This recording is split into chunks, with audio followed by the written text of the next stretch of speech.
Hello, everyone. I am back. Thank you for tuning in. I wanted to talk a little bit about a topic that I've been kind of mulling over, and that's basically the left's misuse of the word Nazi, the left's overuse of the term white supremacist, where they basically blindly throw that term around and label anyone on the right with that term, and the damage that they are doing with that. So I am going to talk about that briefly. Just a quick side note, though, there is breaking news coming out of San Bruno at YouTube headquarters. There's an active shooter situation.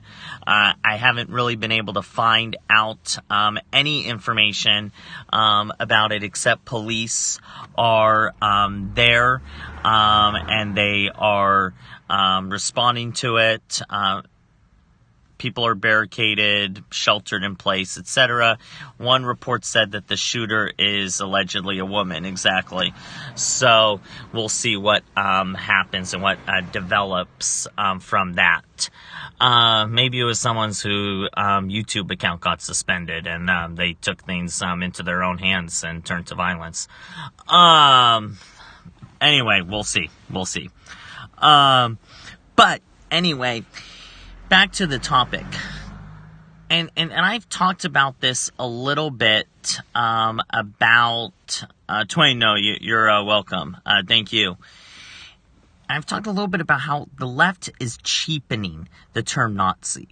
When they label me a Nazi, when they go and they stand outside of a cafe to defend the cafe and bakery that has a Palestinian terrorist on their wall, and a group of Jews are standing outside protesting it and standing in support of the Jewish people, and they are out there pointing fingers and calling those group of Jews Nazis, you're cheapening the term.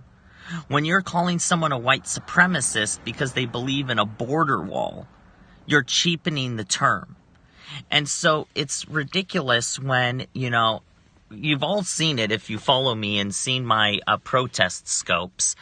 I've been called a Nazi so many times. It's ridiculous. I mean, just me showing up, and as soon as they find out that I'm not a leftist, as soon as they find out that I'm not one of them, they'll be like, oh, he's a Nazi. He's a white supremacist. He's alt-right.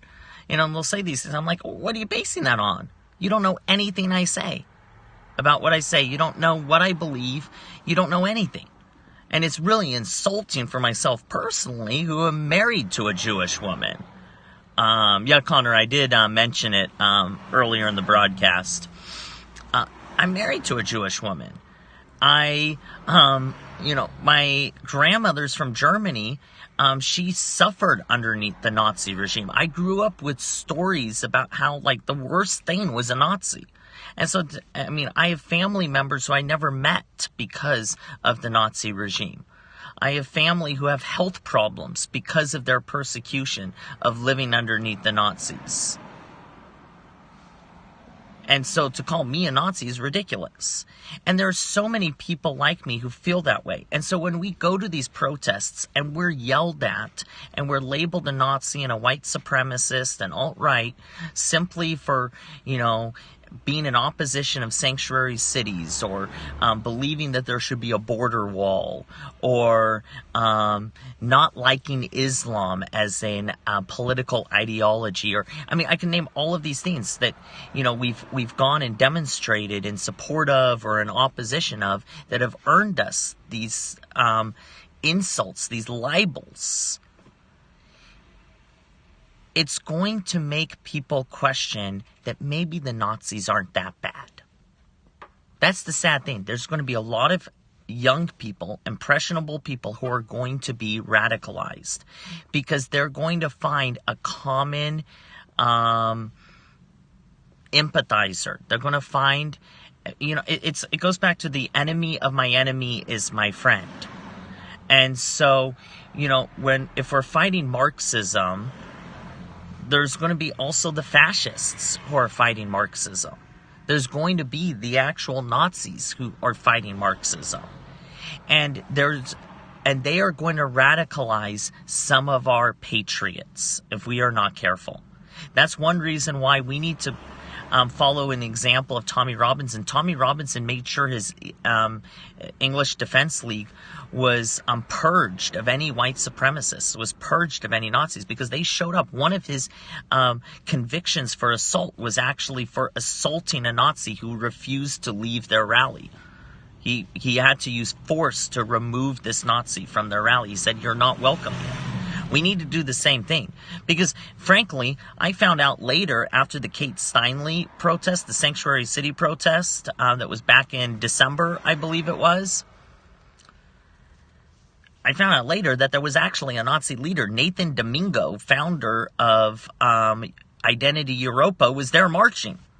I almost marched next to him.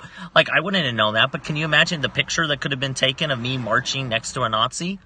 And I call him a Nazi. He's a white supremacist. If you read the application to join his organization, like, you basically have to prove your pure genetics. Like, that's a question if you're of pure ancestry. And on his website is all about his ideology, all about his, white supremacist, white nationalism, etc. For me, it's repulsive. Nationalism should not be based on race. Nationalism should be based on a shared ideology of freedom, of a shared value system. That's what American nationalism is all about. It's not based on the color of my skin. You can be black, brown, pink, purple, green. You can be a Martian. If you want to come to this country and be a part of this great American experience, then I welcome you. I welcome you. You can be a Muslim. I don't care.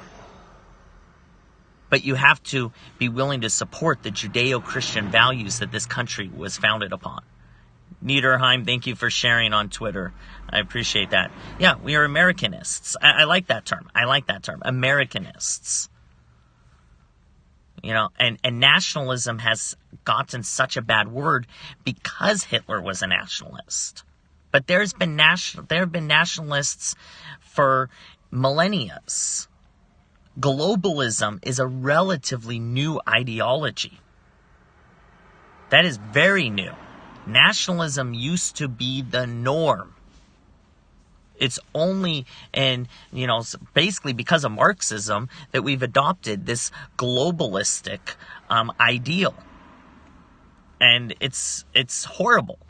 And so what happens is we go to these protests and we're going to find that the people who are protesting a common enemy, there's going to be Nazis next to us. There's going to be white nationalists. And I am so careful to vet people before I endorse them, before I share them, before I recommend them. I talk a lot about Lauren Southern. I spent hours watching her videos trying to find something objectionable in them and realized, okay, she's not a racist. Tommy Robinson, his Oxford Union speech convinced me that he's not an evil person. He's not a racist. So I can basically trumpet Tommy Robinson all day long. Is he a hooligan? Does he have maybe a little more rougher tactics than me? Yeah, he does. I have a white collar job that I need to keep, so I can't get an assault conviction. So I can't be a rough and tumble hooligan like Tommy Robinson. Plus, my wife would beat me. But Muslims will never support Judeo-Christian nation. Some will, but I get what you're saying. But if they want to support our values, if they want to live alongside of us, I'm all for it. I have some friends like that who would, but they're a small minority. They're liberal Muslims. They're cultural Muslims. They're not fundamentalists. They don't really follow the Quran in those cases. But anyway, that's neither here nor there. The whole point of this is what's going to happen is there's going to be young people, and I'm seeing it with my own two eyes. I'm seeing it among some of the young patriots. They are being swayed by some of the extremist ideology that's getting out there. They're picking up ethno-nationalism, and they're trying to make it in a way that's not racist. They're trying to make it in a way that's not white nationalism. But they're trying to, they're saying, well, maybe ethno-nationalism is the answer. It's scary. It's scary. And the left is contributing to this because they're shoving people over to the far right. By them standing right there in the middle and yelling at us and yelling that we're Nazis, yelling at us that we're white nationalists, they're pushing us to the far right. Now, for me, because of my education, because of how I was raised, because of my family background, that's not a danger for me. I will never go that far to the right because I will never accept an ideology that is based upon someone's genetic ancestry. I can't, because I've seen the damage in which it's done. I grew up with the stories of what Nazism leads to. And also because of my deep-rooted faith, I can't accept that. But there are going to be others who are going to be swayed by it. There are going to be those who are going to be swayed by it. It's scary, my friends. And so the left needs to... And what I realize is I don't think the left cares if they actually radicalize more people. Because at first I was thinking, well, maybe the far left needs to wake up and realize what they're doing. Maybe if we can create some dialogue, we can talk about this. No, they don't. They actually want to vilify everyone. Because they want to create such a polarized us versus them mentality. They want to make it sound like it's black and white when it's not black and white. They want to lump all of us together and turn and make it sound like we're Nazi fascists. When Trump is committing crimes against humanity simply because he's a climate denier, and they view that as worse than, North Korea having nuclear weapons, that shows their sick, twisted thinking. Exactly. And it's all about power. The masses are their foot soldiers. You're completely right. They want to create a false dichotomy between the fascists and them. And then we can't stand and say, oh, you guys are communists and da-da-da-da, because it won't matter anymore. I'm talking about the alt-left. I'm talking about a small subsection. I'm not saying all of the left. So, yeah, and you're right. I don't mean to lump all of the left together. I'm talking about those who are overusing the word Nazi. Those who are overusing and misusing the term white supremacist. Yeah, and you're right. It's a small fringe group. I'm talking about people like Refuse Fascism. I'm talking about people like Antifa, etc.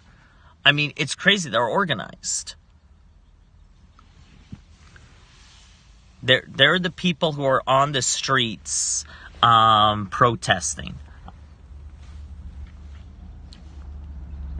We need to be aware of the radicalization of our young people, both from the far right and the far left.